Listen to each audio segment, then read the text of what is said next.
banyak di dalam buku-buku tentang pendidikan Islam, referensinya adalah mengambil dari referensi tentang bagaimana Sayyidina Ali dalam menerapkan pendidikan kepada orang lain. Nah, orang yang memiliki kemampuan untuk transfer of knowledge, naqlul ma'rifah, memindahkan pengetahuan dari seseorang kepada orang lain, sentuhannya adalah sejumlah hikmah, kemudian juga mengarahkan kepada orang lain tentang tarbawiyah, pendidikan yang didasari dengan ilmu. Nah, orang yang memiliki kepekaan pedulian mendidik, menyampaikan sesuatu dengan hikmah, dengan sesuatu yang bijak, dengan ilmu, itulah generasi jamaah yang dimuliakan oleh Allah. Untuk hasil yang maksimal dalam menyaksikan video ini, dapat menggunakan headset, earphone, atau alat bantu dengar langsung lainnya. Sudah, mari kita saksikan. Ayo kembali ke masjid. Assalamualaikum warahmatullahi wabarakatuh. Bismillahirrahmanirrahim. Alhamdulillahilladzi hadana lihada wa ma kunna linahtadiya laula an hadanallah. Assalatu wassalamu ala Rasulillah Nabiyyina Muhammad ibn Abdillah wa ala alihi wa sahbihi wa man tabi'ahu wa nasarahu wa walah, la hawla wa la quwwata illa billah. Amma ba'd, fayaqulullahu tabaraka wa ta'ala, a'udzu billahi minasy syaithanir rajim, wala tahinu wala tahzanu wa antumul a'launa in kuntum mu'minin. Wala tahinu, janganlah kamu merasa rendah. Wala tahzanu, jangan pula kamu bersedih hati. Oleh karena wa antumul a'launa, kamulah orang-orang yang paling tinggi derajatnya di sisi Allah. In kuntum mu'minin, jika benar-benar kamu menjadi orang-orang yang beriman. Shadaqallahul azim. Ayyuhal muslimun wa ayyatuhal muslimat, jamaah Masjid Asy-Syarif, waffaqakumullah. Alhamdulillah wa syukrulillah, segala puji milik Allah dan ungkapan rasa terima kasih yang sesungguhnya hanyalah kepada Allah. Pada hari ini, hari Sabtu pekan pertama, 6 November 2021 miladiyah, yang bertepatan dengan tanggal 1 Rabi'us Tsani atau Rabiul Akhir di tahun 1443 Hijriah, kita masih diberi kesempatan oleh Allah Subhanahu wa taala untuk melakukan berbagai peribadatan, berbagai aktivitas, amalan-amalan yang berstatus ibadah. Sampai pagi hari ini kita bisa menghadiri seruan Allah, panggilan Allah untuk memakmurkan masjid melalui ibadah sholat subuh berjamaah, dan kini kita lanjutkan dengan Al-Halaqah Al-Islamiyah, kajian Islam dialogis. Mudah-mudahan semua yang kita lakukan di pagi hari ini mendapatkan ridho dari Allah Subhanahu wa taala dalam rangka untuk meningkatkan kualitas ilmu, amal, ibadah, iman dan takwa kita kepada Allah Subhanahu wa taala. Kedua, salawat serta salam tentu senantiasa kita mohonkan untuk Nabi kita Rasulullah Nabi Muhammad Sallallahu Alaihi Wasallam beserta segenap keluarga, sahabat dan seluruh pengikutnya ila yaumil qiyamah. Bapak Ibu jamaah sekalian, oleh karena hari ini masih di bulan Rabi', kalau yang kemarin kita di bulan Rabi' al-Awwal, maka kini sudah masuk di Rabi' as-Sani. Nanti setelah ini Jumada al-Ula dan Jumada as-Saniyah. Terkait dengan hal ini, kajian kita pada pagi hari ini adalah mengikuti dan meneladani Nabi membentuk generasi Rabbani. Mengikuti dan meneladani Nabi membentuk generasi Rabbani. Kajian ini akan kita bahas dalam waktu beberapa menit ke depan. Oleh karena pada era digital seperti yang kita alami di saat ini, betapa kehidupan manusia ini mengalami berbagai perubahan. Mulai dari perubahan berpikir, perubahan pola hidup atau gaya hidup, sekaligus juga perubahan di berbagai dimensi. Hal ini bisa kita rasakan bagaimana di era-era sebelumnya kita melakukan sesuatu dalam suasana yang serba tenang, tentram, al-hudu wal itmi'nan. Kemudian kita pun juga penuh keyakinan dan keimanan yang kokoh. Tetapi karena sekarang ini hampir setiap orang bisa melihat, mendengar beberapa kehidupan di berbagai tempat, daerah, bahkan negara. Semuanya ini akan berpengaruh secara signifikan dalam tata kehidupan kita.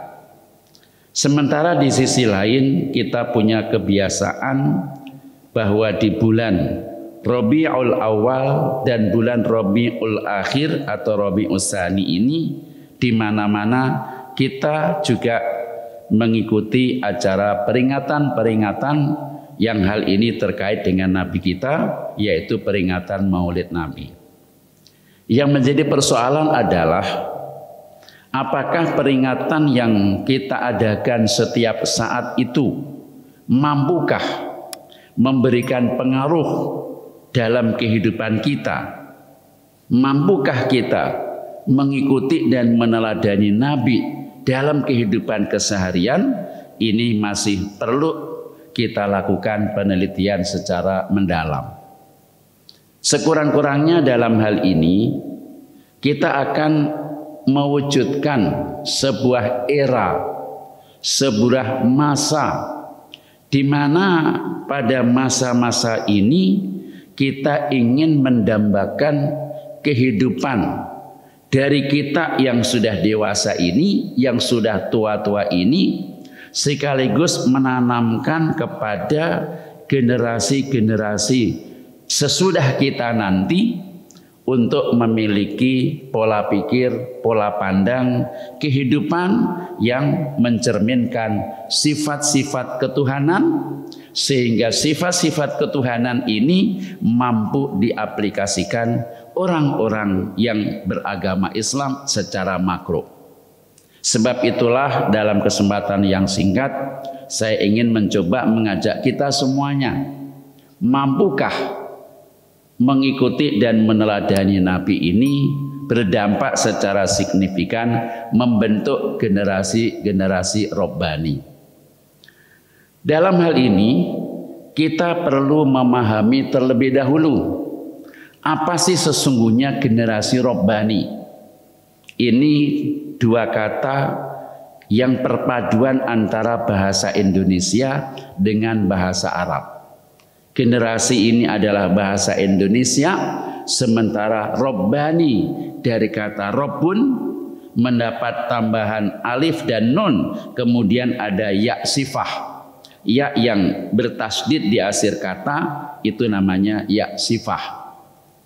Maka generasi Rabbani, kalau kita melihat di beberapa referensi, ada beberapa definisi yang dikemukakan oleh para ahli terkait dengan pengertian generasi Rabbani. Yang pertama, generasi Rabbani adalah sekelompok orang, mau anak-anak, mau remaja, mau dewasa. Dan ini sifatnya adalah jama'iyun, kelompok. Sekelompok orang, sejumlah orang yang memiliki pengetahuan tentang Al-Quran dan As-Sunnah. Bukan hanya sekedar tahu nama, ini Al-Quran. Apakah kamu hafal Al-Quran? Apalah, mosok Al-Quran aja nggak hafal Al-Quran. Bukan itu yang dimaksud. Tetapi seluruh ayat dan surat yang dimulai dari surah Al-Fatihah, surah pertama, sampai terus ke belakang, terakhir adalah surah An-Nas yang jumlahnya ada 114. Paling tidak dia tahu beberapa ayat, beberapa surat, minimal ayat-ayat tertentu. Juga mengetahui al-hadis, as-sunnah an-nabawiyah yang jumlahnya ribuan, yang diriwayatkan oleh para ahli hadis. Ada oleh Imam Al-Bukhari, Imam Muslim, Imam Ahmad, Imam Abu Dawud, At-Tirmidzi, An-Nasai dan seterusnya. Walaupun kita tidak hafal seluruhnya, paling tidak mengetahui beberapa hadis terkait dengan apa yang harus kita lakukan dalam kehidupan keseharian. Setelah memiliki pengetahuan tentang Al-Quran dan Al-Hadis, lalu mengaplikasikan, menerapkan ilmu yang sudah kita ketahui. Karena kita belajar ini kan tentu ada unsur dari kita tidak tahu, mencari tahu kepada orang yang sudah tahu, sehingga kita diberitahu hal-hal yang kita tidak tahu, akhirnya menjadi tahu. Kalau sudah kita tahu, tentunya supaya tahu ini jangan hanya berhenti, maka harus supaya berdaya guna, berhasil guna, diterapkan dalam kehidupan kita. Setelah kita menerapkan dalam kehidupan dalam berbagai dimensi, maka kita perlu supaya berbuah, berdaya guna, berhasil guna, kita mengajarkannya kembali kepada orang lain. Dari apa? Dari ilmu yang sudah kita ketahui. Inilah yang disebut dengan man amila bima alima allamahullahu ilma malam ya'lam. Seseorang yang mampu melakukan sesuatu berdasarkan ilmu yang sudah dia ketahui, maka dengan melakukan itu Allah akan memberitahu ilmu-ilmu baru yang sebelumnya dia tidak tahu. Karena dia mencari tahu kepada orang yang sudah tahu, akhirnya dia menjadi tahu, melakukan sesuatu berdasarkan yang dia tahu. Lalu ditransfer, diajarkan kembali kepada orang lain yang belum tahu, sehingga orang lain menjadi tahu berdasarkan tahu yang diberikan tahu oleh dirinya. Ini makna yang pertama. Dengan begitu berarti kita dituntut untuk tidak boleh hanya cukup dengan apa yang ada sekarang ini, status quo, tidak. Tetapi kita dituntut untuk selalu belajar dan belajar. Karena belajar ini tidak terhenti hanya di formal, di sekolah, madrasah, pesantren, kampus. Tidak hanya itu, ada yang namanya pendidikan non formal dan ada pendidikan informal. Maka bagi kita yang sudah tidak mampu melakukan pendidikan formal tetap punya kewajiban untuk belajar melalui pendidikan non formal dan pendidikan informal. Yang kedua, generasi Rabbani adalah generasi yang sukses. Generasi yang posisinya selalu berada dalam garis ajaran Islam. Bukan generasi yang mencela-mencela. Bukan generasi yang al-takadut. Bukan generasi yang suka-suka. Tetapi dia istiqomah. Posisinya selalu berada dalam garis ajaran Islam. Mana tahu kita tahu garis agama Islam? Al-Quran kan sudah membimbing kita. Inna hadzal Qur'ana yahdi lillati hiya aqwam. Kalau kita melakukan sesuatu berdasarkan petunjuk Al-Quran, maka Al-Quran inilah yang mampu menuntun, membawa ke arah jalan yang paling lurus. Supaya kita posisinya ini bisa menuju ke jalan yang lurus, tau'an au karhan, suka atau terpaksa, kita harus mendownload, menurunkan apa yang ada di dalam Al-Quran. Hal ini menjadi penting supaya umat Islam ini jangan mudah tergoyah dengan pemikiran-pemikiran yang membuat kita goyah. Nah, supaya kita tidak goyah, ikutilah petunjuk Al-Quran. Dan selalu mengajak orang lain untuk taqarrub ilallah. Bukan malah sebaliknya. Kita ini diberikan bimbingan oleh Al-Quran yang begitu tegas. Ya ayyuhalladzina amanu ittaqullaha. Karena kita beriman mendapatkan tugas yang mulia sebagai makhluk yang paling mulia. Ittaqullah. Apa makna ittaqullah?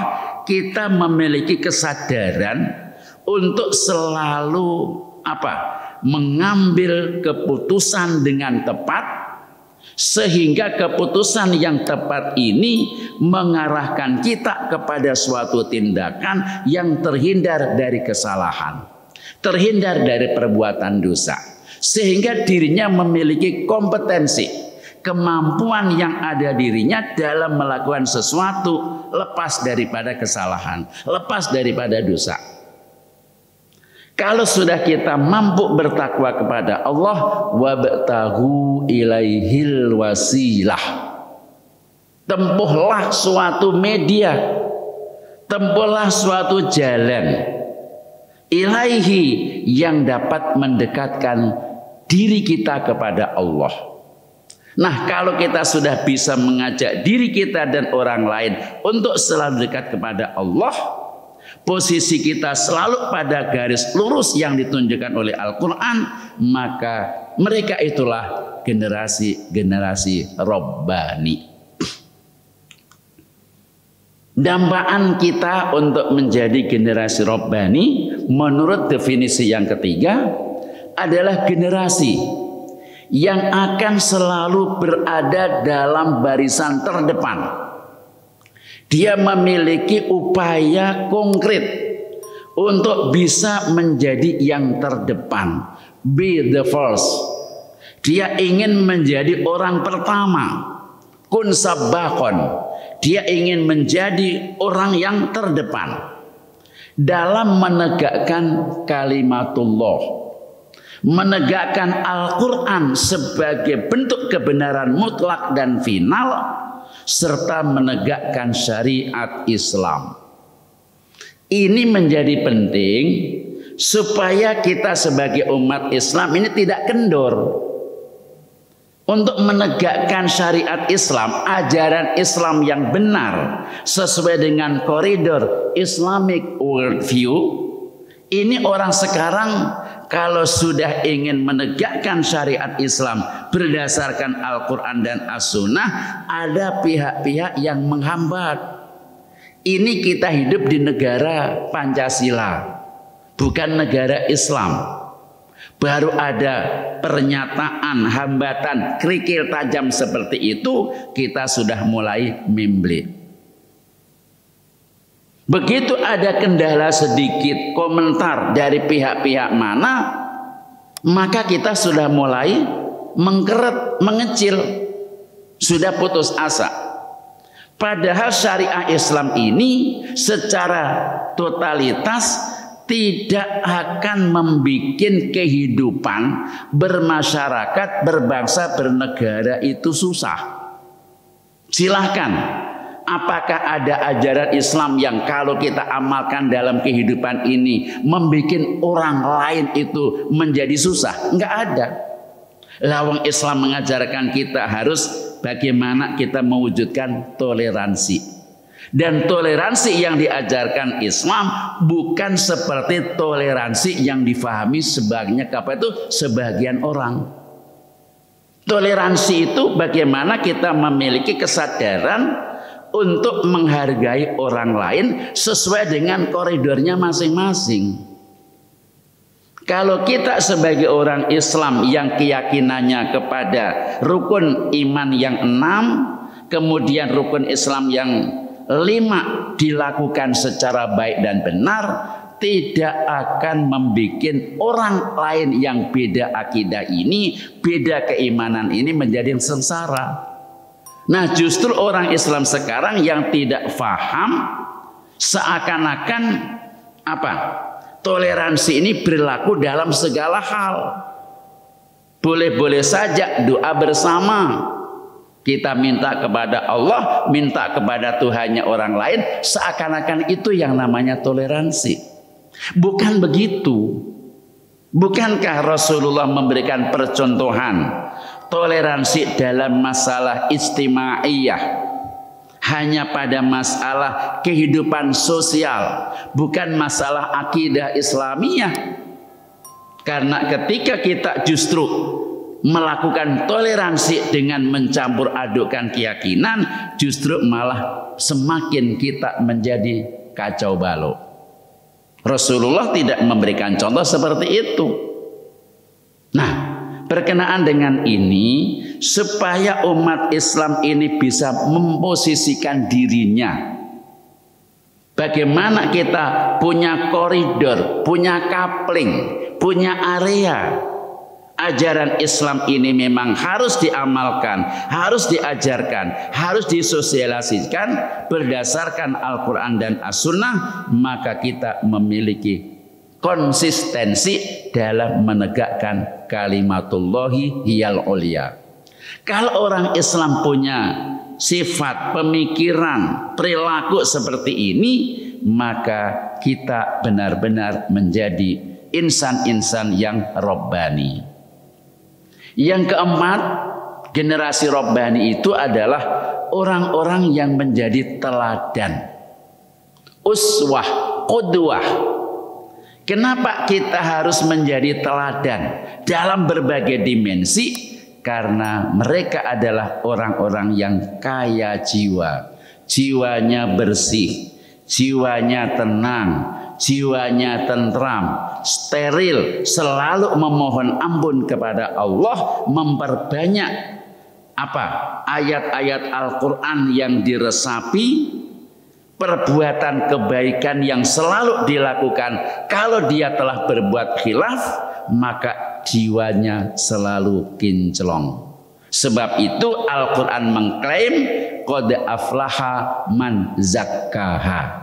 Sungguh beruntung orang-orang yang memiliki kemampuan membersihkan jiwa. Dengan cara apa? Mohon ampun, beristighfar. Dengan cara apa? Bertaubat. Dengan cara apa? Segera melakukan kebaikan kalau dia terlanjur berbuat khilaf. Wa adbi'i as-sayyi'ata al-hasanah. Adbi', ikutilah as-sayyi'ata, perbuatan buruk yang pernah kita lakukan, al-hasanah, dengan perbuatan yang baik. Kenapa kita disuruh segera melakukan kebaikan? Tamhuha.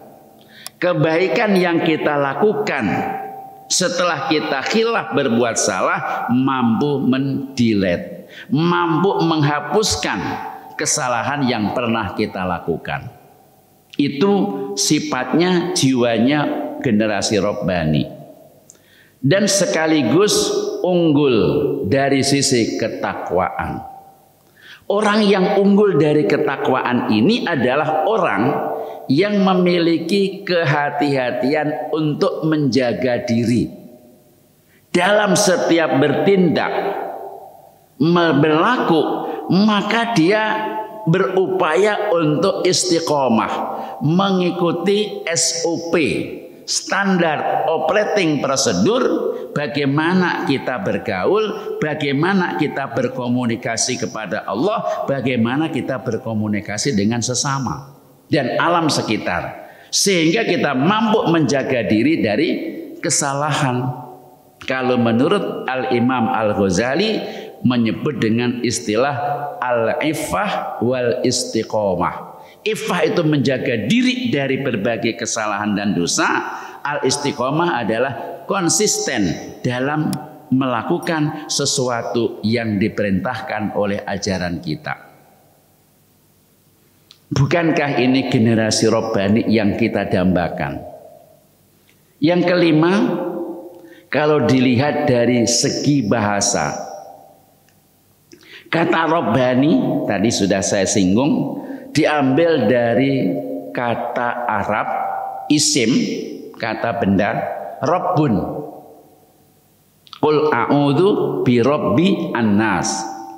Allahu rabbu as-samawati wal ard. Ya kan? Qalu rabbuna Allah. Kata Rabbun yang maknanya adalah sang pencipta, sang pengatur, sang pelindung makhluk seluruhnya tanpa terkecuali. Maksud Rabbun di sini adalah Allah. Kemudian mendapat imbuhan alif dengan nun dan ya. Rabbun ada alifnya, Robba, ada nun, ada ya sifah, Rabbaniyun. Dalam ilmu bahasa Arab, ketika Rabbun mendapat tambahan alif, nun dan ya menjadi Rabbaniyun, maknanya adalah orang yang memiliki sifat-sifat sesuai dengan apa yang Allah harapkan. Allah mengharapkan kita menjadi manusia yang unggul. Tadi kan sudah saya sampaikan di dalam mukadimah, wala tahinu wala tahzanu wa antum al-a'launa. Kalian itu adalah insan-insan yang unggul, insan-insan yang prestisius selama in kuntum mukminin. Nah, untuk mewujudkan insan yang unggul harus dimiliki oleh orang yang jiwanya bersih. Insan yang unggul harus dimiliki oleh orang yang mampu menjaga diri dari perbuatan salah dan dosa. Insan yang unggul adalah manusia yang siap berkompetisi, mubadarah fil khairat. Insan yang unggul harus memiliki istiqomah dalam apa? Menjaga, mempertahankan syariat Islam, menegakkan kalimatullahi al-aliyah, dan semuanya itu adalah diharapkan oleh Allah. Secara teknis operasional, Nabi kita pun juga menguatkan itu. Coba, laqad ja'akum rasulun. Rasul telah dihadirkan kepada kamu, di mana Rasul itu min anfusikum, diambil dari apa? Jenismu, yaitu menungso, manusia. Bukan Rasul diambil dari binatang, bukan diambil dari malaikat, bukan diambil dari jin, tetapi dari golongan kita sebagai manusia. Di mana Rasul yang Allah pilih ini azizun. Laqad ja'akum rasul min anfusikum azizun. Merasakan betul apa yang kita rasa, penderitaan yang kita hadapi dirasakan oleh Rasul.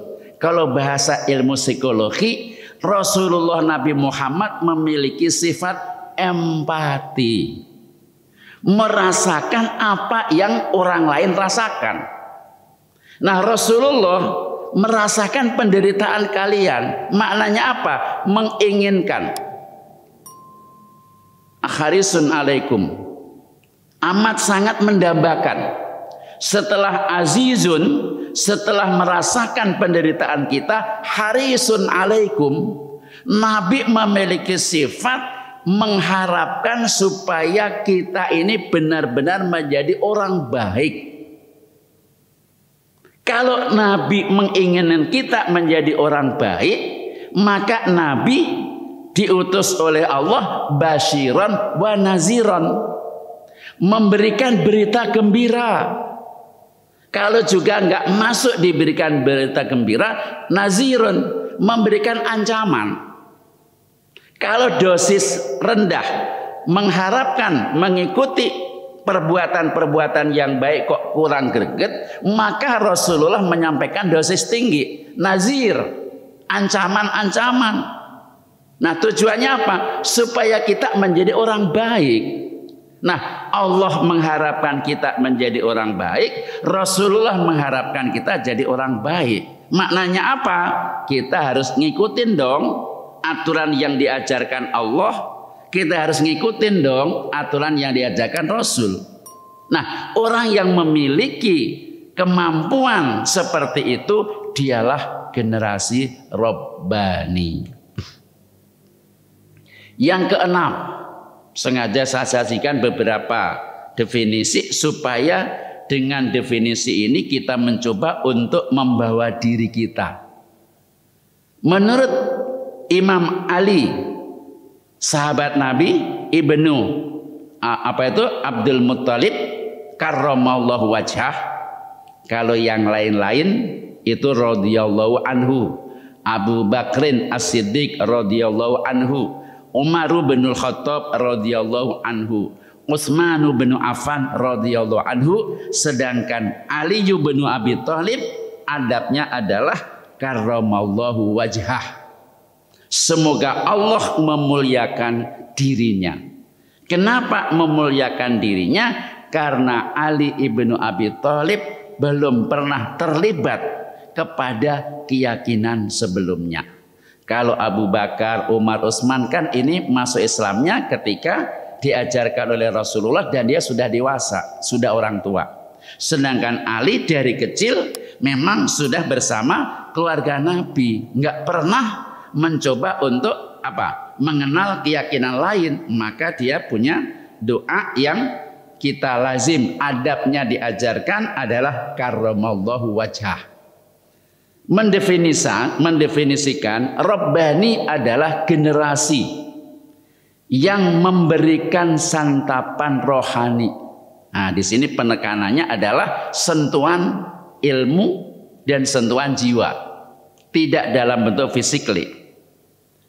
Memberikan santapan rohani bagi orang lain dengan sejumlah ilmu, dengan sejumlah hikmah, dan sekaligus memiliki kepedulian dalam mendidik berdasarkan ilmu. Banyak di dalam buku-buku tentang pendidikan Islam, referensinya adalah mengambil dari referensi tentang bagaimana Sayyidina Ali dalam menerapkan pendidikan kepada orang lain. Nah, orang yang memiliki kemampuan untuk transfer of knowledge, naqlul ma'rifah, memindahkan pengetahuan dari seseorang kepada orang lain, sentuhannya adalah sejumlah hikmah, kemudian juga mengarahkan kepada orang lain tentang tarbawiyah, pendidikan yang didasari dengan ilmu. Nah, orang yang memiliki kepekaan pedulian mendidik, menyampaikan sesuatu dengan hikmah, dengan sesuatu yang bijak, dengan ilmu, itulah generasi Rabbani. Sementara menurut Imam Ibnu Abbas, salah seorang sahabat Nabi juga, yang juga banyak menyampaikan hadis, dan juga Ibnu Zubair, beliau mendefinisikan Rabbani yang jamaknya Rabbaniyun adalah orang-orang yang berilmu dan orang-orang yang mau mengajarkan ilmunya. Orang yang memiliki ilmu, lahu ilmun wa yantafi'u minhu ghairuhu, dan orang lain bisa mengambil manfaat dari ilmunya. Berarti kita tidak boleh diem, nggak boleh serakah. Kita pinter banyak ilmu tetapi hanya untuk diri kita, nggak mau diajarkan pada orang lain, bukan itu. Jadi supaya kita juga benar berdasarkan ilmu yang kita cari, lalu kita ajarkan kepada orang lain supaya orang lain memiliki ilmu dari kita yang sudah punya ilmu.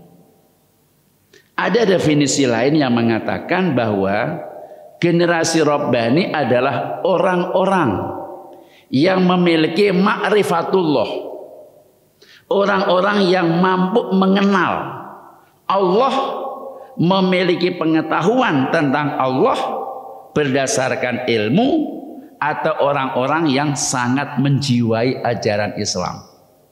Menjiwai ini menjadi bagian penting, bukan hanya sekedar transfer of knowledge, bukan hanya dia tahu berdasarkan apa yang dia cari, tetapi menjiwai betul.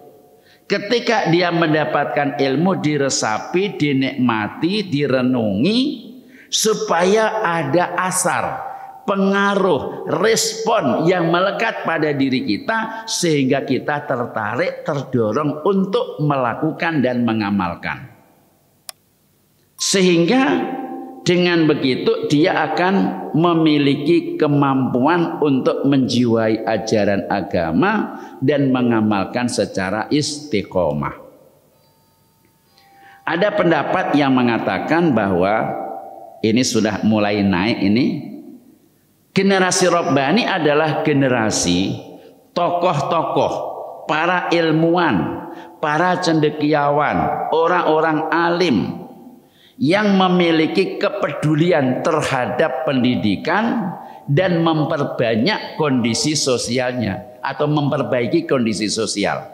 Artinya begini, orang yang memiliki kesadaran untuk peka kepada lingkungan. Apa yang terjadi ini dia berupaya untuk ambil bagian. Ada kebaikan, dia langsung ikut kebaikan itu, menyukseskan kebaikan ini secara maksimal. Ada kejahatan, keburukan, kemungkaran, dia pun ikut terlibat untuk menghentikan. Yang dalam istilah lain adalah al-amru bil ma'ruf wan nahyu anil munkar. Karena dia memiliki kepekaan sosial, apa yang terjadi di lingkungannya ini dia ikut ambil bagian, kebaikan dia ikut terlibat, keburukan ikut menghentikan, maka dia menjadi generasi-generasi Rabbani. Ada juga pendapat yang mengatakan bahwa generasi Rabbani adalah orang-orang yang istiqomah, konsisten dalam mengamalkan ajaran agama. Bukan mencela-mencela. Orang sekarang ini mohon maaf banyak yang mencela-mencela. Ketika masih dalam posisi normal, dia mengamalkan ajaran Islam secara tekun dan tertib. Begitu dia naik posisi, karena diposisikan dengan posisi itu, maka menyebabkan dirinya sudah mulai belok. Dengan asumsi bahwa saya ini harus punya power, harus punya pengaruh supaya saya akan diberikan kepercayaan kembali oleh masyarakat, maka saya melibatkan diri dalam keyakinan mereka. Maka terjadilah yang namanya kehidupan para pejabat kita kalau sudah menduduki posisi tertentu sudah mulai buyar. Ini realita. Nah, bukan itu generasi Rabbani. Istiqomah, mengamalkan ajaran agama sesuai yang dia ketahui dari awal sebagaimana mestinya, berdasarkan hasil belajar yang sesungguhnya, sehingga ia mampu menjaga keimanan dan ketakwaannya secara baik dan benar. Masih banyak, saya batasi hanya 10 supaya kita sendiri tidak bingung. Dari 10 definisi tadi, dapat disederhanakan supaya mengcover poin-poin dari setiap definisi, maka dapat kita sederhanakan. Generasi Rabbani adalah orang-orang beriman dan bertakwa. Bukan siapa yang berlaku dengan ajaran agama yang macam-macam, bukan. Orang beriman dan bertakwa yang secara istiqomah terus menerus memiliki kemauan untuk mempelajari ajaran agama secara kafah. Bukan hanya mempelajari sepotong-sepotong. Ada akidah, ada syariah, ada akhlak. Semua dipelajari secara keseluruhan dan belajarnya juga dengan baik. Bukan hanya milih-milih guru, bukan hanya milih-milih topik yang sesuai dengan keinginan hati, bukan itu. Karena Islam ini kafah. Dengan baik dan benar dia mempelajari. Setelah dia pelajari, memiliki kerelaan untuk mengamalkannya dalam kehidupan sehari-hari dan mengamalkannya sesuai dengan tingkat pemahaman dan kemampuan. Nggak usah nunggu nanti deh kalau sudah pinter kayak Pak Kiai E, Pak Kiai Z. Nggak usah begitu. Kita ini punya porsi, punya kadar, punya sisi. Ibarat engine itu kan ada cc-nya, Pak. Angkot itu cc-nya 1000, ada 1300, ada 1600, ada 2000, ada yang macam-macam. Sesuai dengan tingkat pemahaman dan kemampuan kita, itulah kita lakukan dalam kehidupan. Dan dia memiliki rasa ketuhanan yang betul. Bagaimana dia selalu merasa dirinya ini dipantau, disupport oleh Allah, maka dia tidak berani untuk keluar dari penglihatan Allah, tidak mau keluar dari pendengaran Allah. Innallaha sami'un basir. Allah maha mendengar, maha melihat apa yang kita lakukan, maka dia selalu istiqomah, selalu pada jalur yang lurus. Sebab kalau tidak begitu, dia pasti terbawa kepada kesesatan. Dapat memberikan kemanfaatan baik bagi dirinya, bagi keluarganya, bagi masyarakat, bangsa, negara, dan agama. Nah, orang yang seperti itulah adalah generasi Rabbani.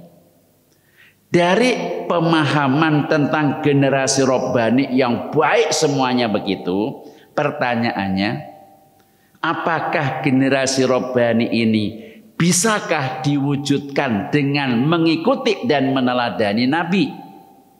Apakah ketika kita mencoba untuk mengikuti dan meneladani Nabi, mampukah berdampak secara signifikan mewujudkan masyarakat-masyarakat yang Rabbani? Mari kita lihat. Mengikuti dan meneladani Nabi Muhammad SAW ini merupakan kewajiban yang tidak boleh ditawar-tawar. Kenapa? Dalam pandangan ajaran Islam yang mengacu kepada Islamic worldview, cara pandang orang Islam terhadap pokok-pokok ajaran Islam sesuai dengan pemahaman Islam tataran dunia Islam, mengatakan bahwa umat Islam mempunyai sejumlah kewajiban khusus terkait kepada Nabi kita Muhammad SAW, supaya kita bisa menjamin dengan kita mengikuti meneladani Nabi akan mampu mewujudkan generasi Rabbani. Ini pola pikirnya harus begitu. Apa kewajiban kita kepada Nabi? Pertama, mengimani. Setiap orang Islam harus mengimani Nabi Muhammad sebagai bagian tak terpisahkan dari Allah. Ibarat kesatuan mata uang. Mata uang manapun di dunia ini ada dua sisi. Sisi depan, sisi belakang. Kalau hanya satu sisi, maka nggak berguna itu uang. Kewajiban kita kepada Nabi harus mengimani sebagaimana halnya kita mengimani kepada Allah. Mari kita lihat kenapa syahadah ini menjadi kunci pertama untuk menyatakan dirinya sebagai muslim. Ada syahadah tauhid, asyhadu alla ilaha illallah, aku bersaksi Allah lah satu-satunya Tuhan. Itu syahadah tauhid. Syahadah Rasul, wa asyhadu anna Muhammadan Rasulullah, aku pun bersaksi kalau Nabi Muhammad itu utusan Allah. Ini kan satu paket, Pak. Karena dengan kita mengucapkan ikrar syahadah tauhid dan syahadah Rasul, kita resmi menjadi orang Islam. Kalau nggak bersyahadat, kita nggak bisa menjadi muslim. Maka di dalam Al-Quran surah As-Saff ayat 10 sampai 11, di situ dinyatakan, ya ayyuhalladzina amanu hal adullukum ala tijaratin tunjikum min adzabin alim tu'minuna billahi wa rasulihi. Kamu harus percaya kepada Allah, juga percaya kepada Rasulnya. Berarti kita punya kewajiban mempercayai Rasul. Itu kewajiban kita. Kewajiban kita yang kedua, membenarkan apa saja yang diberitakan oleh Nabi. Karena perkataan Nabi adalah sebuah kebenaran. Kalau begitu, apa yang disampaikan Nabi adalah benar. Kita punya kewajiban untuk membenarkan. Dan ini dicontohkan oleh sosok yang luar biasa, yaitu Abu Bakar. Ketika Rasulullah selesai melaksanakan Isra dan Mi'raj yang hanya ditempuh kurang dari sepertiga malam, kemudian Rasulullah selesai sampai ke Al-Masjidil Haram, membangunkan sahabat-sahabat semuanya, lalu diberitahu, ayo bangun-bangun semuanya, saya dapat oleh-oleh. Ketika tadi kalian tidur nyenyak, saya diisrokan oleh Allah dari Masjidil Haram ini ke Masjidil Aqsa. Lalu dimi'rajkan dari Al-Masjid Al-Aqsa ke Sidratul Muntaha. Lalu saya dapat tugas untuk melaksanakan sholat fardu yang 5. Terus turun lagi ke Al-Masjidil Aqsa, balik meneh nonggone Masjidil Haram. Ketika menyampaikan berita ini, sikap para sahabat waktu itu sempat apa? Saling pandang memandang, celingak-celinguk. Kenapa?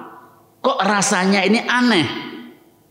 Tapi kalau kita nggak percaya, kan Nabi Muhammad itu sifatnya benar. Di saat para sahabat sangsi masih memikirkan sampai dia connect, Abu Bakarlah orang pertama. Usaddiquka ma hadasa alaika hadhihi laila ya Rasulullah. Saya membenarkan apa yang terjadi pada engkau malam hari ini. Karena Abu Bakar mencontohkan, saya percaya, yang lain baru ngikut setelah sahabat Abu Bakar, maka Rasulullah memberikan piagam penghargaan, bintang maha tanda jasa dengan nama As-Siddiq. Kan itu, As-Siddiq itu penghargaan Nabi kepada Abu Bakar.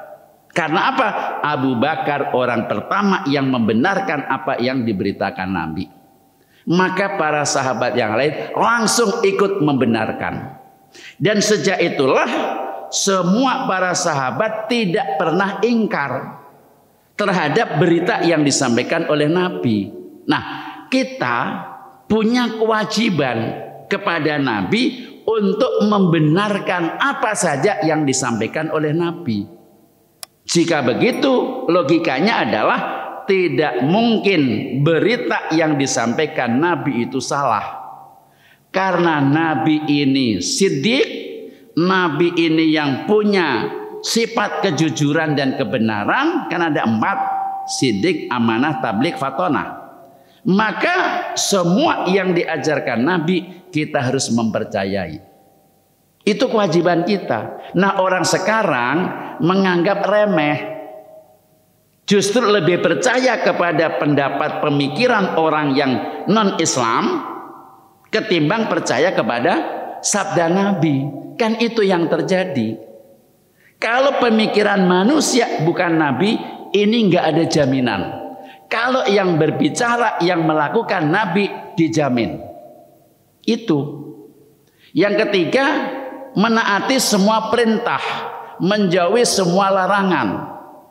Apa yang diperintahkan Rasul, alaikum bisidqi, ayo jujur kamu. Ya kita jujur. Iyyakum wal kadhiba, jauhilah dusta. Ya kita jauhi. Apa yang diperintah Rasul kita ikuti, apa yang dilarang Rasul kita jauhi. Dasarnya surah An-Nur ayat 51, 52. Nah, juga ada di dalam surah Al-Hasyr ayat 7. Wa ma atakumur rasulu fakhuduhu, apa saja yang dibawakan Rasul kepadamu ambil. Wa ma nahakum anhu fantahu, apa yang dilarang Rasul kepadamu tinggalkan.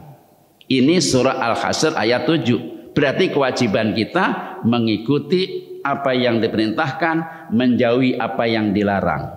Surah Al-Ahzab 71, wa may yuti'illaha wa rasulahu faqad faza fauzan azima. Kalau kita menaati Allah dan Rasul, menaati perintah, juga menjauhi larangan, maka sukseslah dengan kesuksesan yang dahsyat. Faqad faza fauzan azima. Kita meraih kesuksesan, meraih kebenaran. Nah, termasuk kewajiban yang keempat, mengikuti dan meneladani Nabi. Surah Ali Imran ayat 31, qul in kuntum tuhibbunallaha fattabi'uni, ikutilah aku, niscaya yuhibbukumullah. Nah, mengikuti dan meneladani Rasul ini yang menjadi poin dalam kaitan ini. Apakah bisa dengan mengikuti dan meneladani Rasulullah Muhammad sallallahu alaihi wasallam dapat membentuk generasi Rabbani? Jawabannya iya. Tentu bisa. Kenapa? Reasonnya. Nah, ini reasonnya.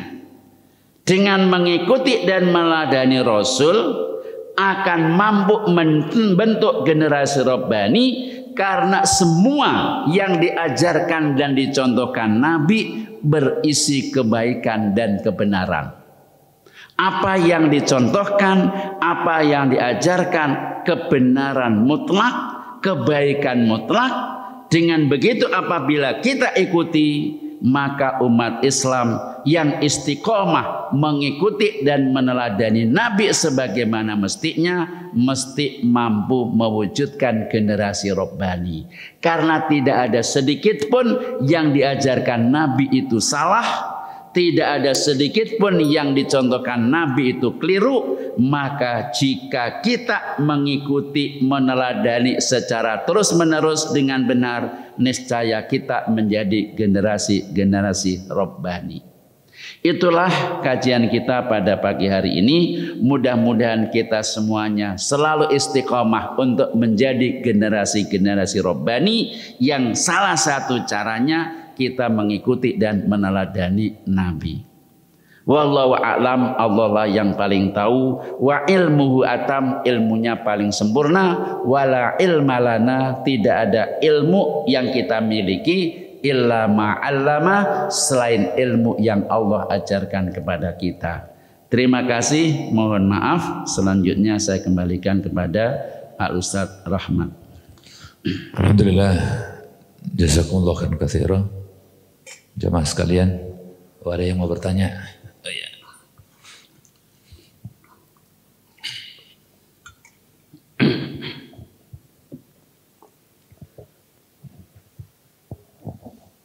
Assalamualaikum warahmatullahi wabarakatuh. Waalaikumsalam warahmatullahi wabarakatuh.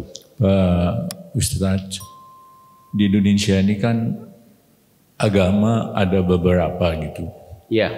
Nah, setiap pejabat atau teman-teman yang lain itu kalau berdiskusi apalagi di lingkungan berbagai agama, selalu mengatakan semua agama itu sama.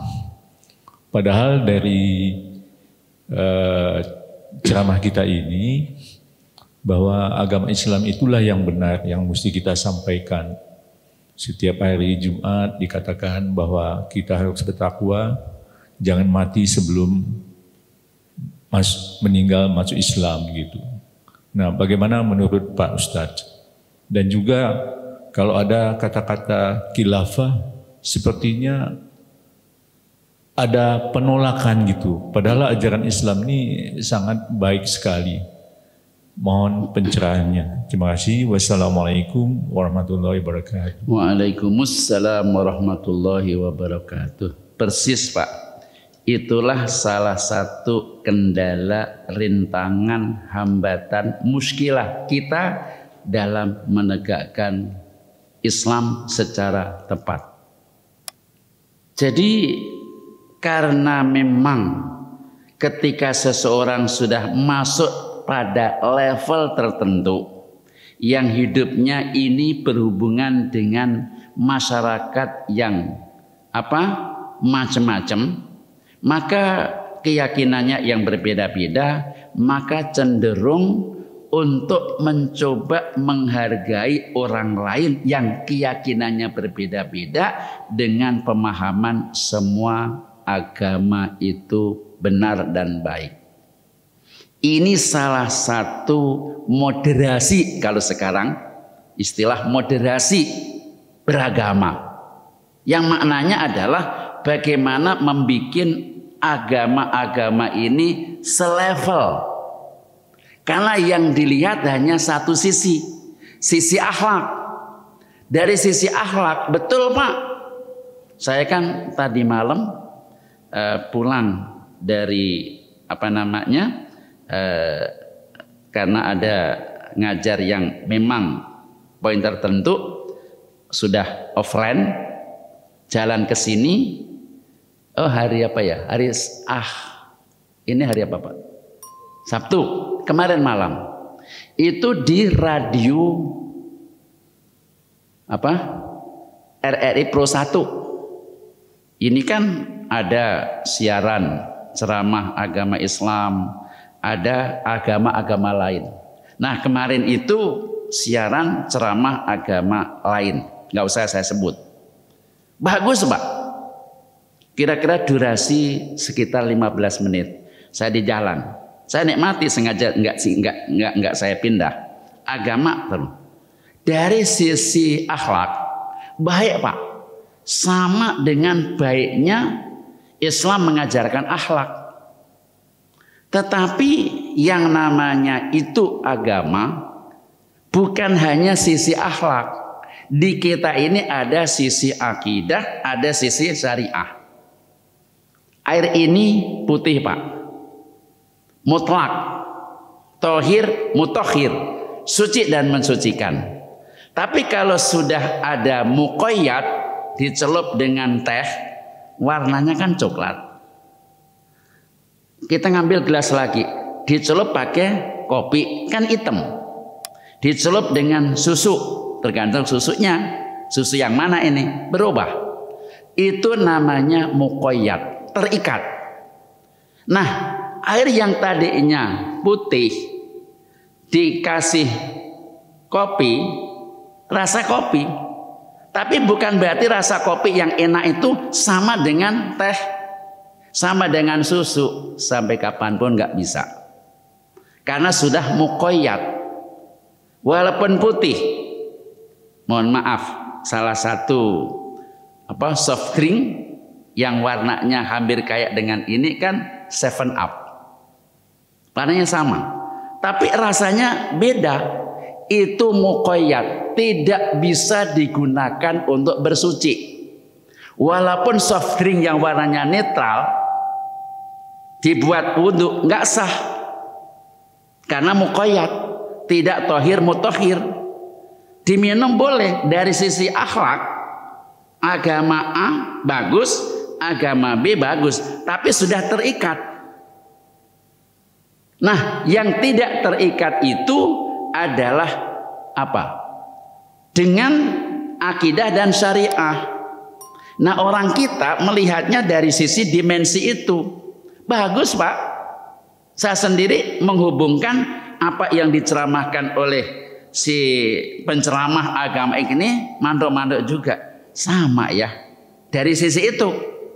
Tapi kan bukan hanya untuk-untuknya. Syariah ini adalah norma, aturan, hukum. Ada halal, ada haram. Ada apa? Makruh, ada sunnah. Ada yang membatalkan, ada syarat, ada rukun. Itu syariah kita. Nah, Islam punya syariah yang tidak sama dengan syariahnya agama lain. Apalagi akidahnya.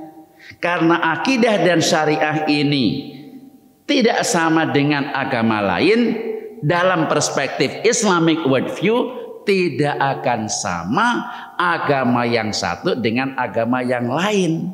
Nggak sama, Pak. Nah, orang sekarang, Pak, karena pikirannya ini sudah terkontaminasi dengan kepentingan-kepentingan dan era yang berbeda-beda, maka mencoba untuk menyamakan agama-agama itu baik.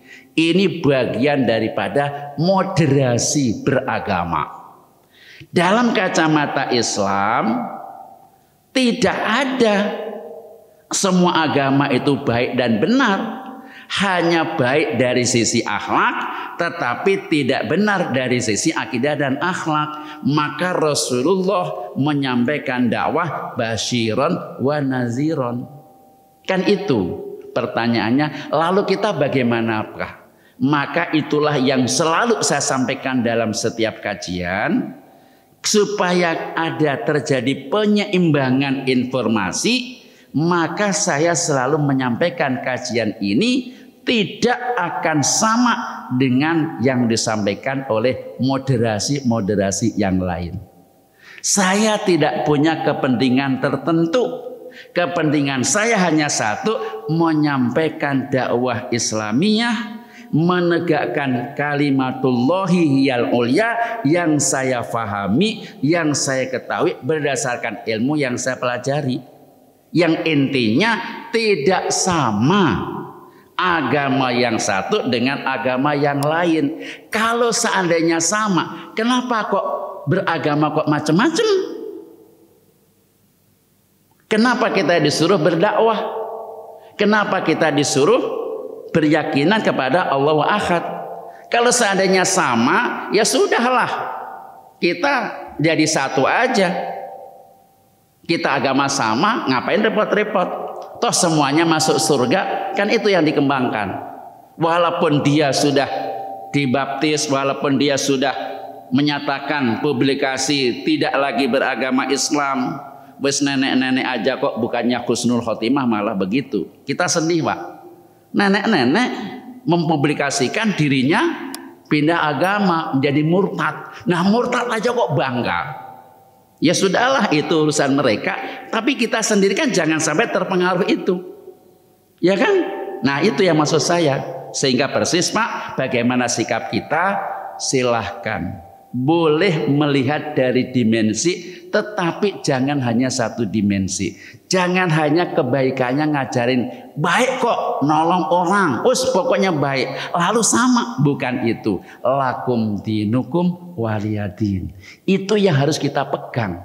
Maka kita jangan malu kalau mengatakan innad dina indallahil Islam. Islam kita mengajarkan begitu. Nah, orang lain tersinggung, itu urusan dia. Niat kita bukan menyinggung. Memang ajaran kami mengatakan begitu. Iya kan? Nah, terus apa? Ittaqullaha haqqa tuqatih wa la tamutunna illa wa antum muslimun. Ya, itulah yang harus kita pegang. Nah, dengan begitu, Pak, insya Allah kita selamat.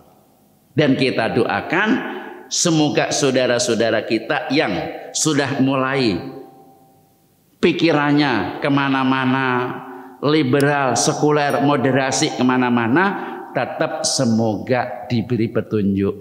Bagaimanapun mereka saudara kita, yang memang beragama Islam karena sementara ini sedang tergoda, sedang tertipu dengan kemasan yang dimunculkan oleh setan.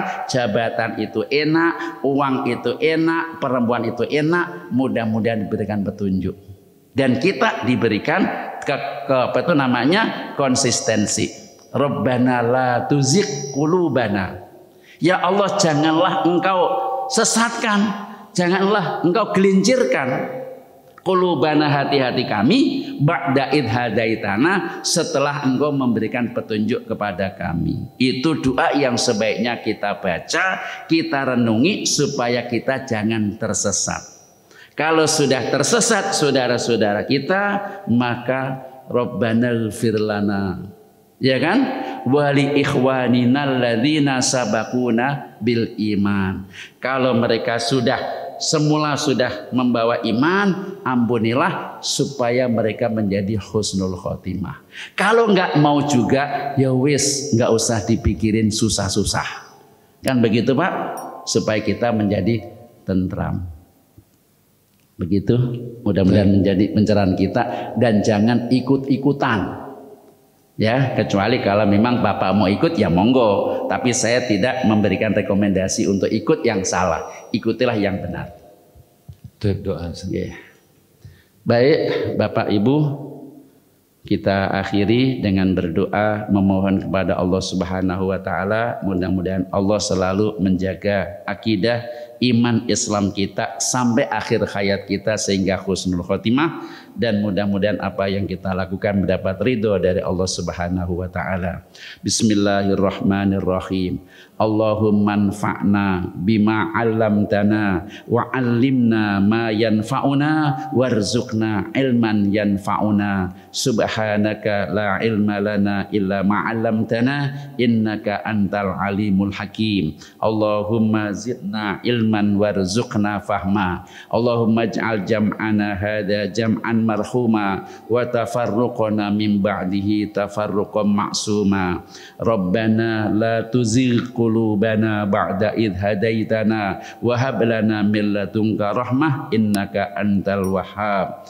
Allahumma inna nas'alukal huda wat tuqa wal afafa wal ghina. Bismillahilladzi la yadurru ma'asmihi syai'un fil ardi wala fis sama' wa huwas sami'ul alim. Na'udzu bikalimatillahi tammati min syarri ma khalaq.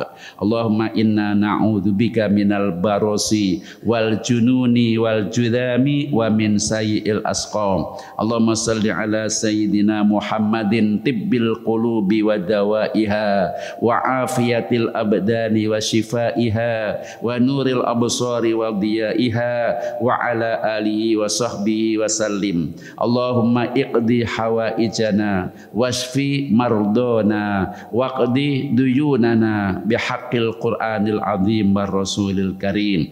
Allahumma ighfir lana dzunubana wa liwalidayna warhamhuma kama rabbayana shighara. Rabbana auzi'na an nashkura ni'matak allati an'amta alaina wa ala walidina wa an na'mala salihan tardah wa adkhilna bi rahmatika fi ibadillahi salihin. Rabbana atina fid dunya hasanah wa fil akhirati hasanah wa qina adzabannar walhamdulillahi rabbil alamin. Terima kasih, mohon maaf, kita tutup dengan doa kafaratul majlis. Subhanaka Allahumma wa bihamdika asyhadu an la ilaha illa anta astaghfiruka wa atubu ilaik. Wassalamu alaikum warahmatullahi wabarakatuh. Ayo kembali ke masjid.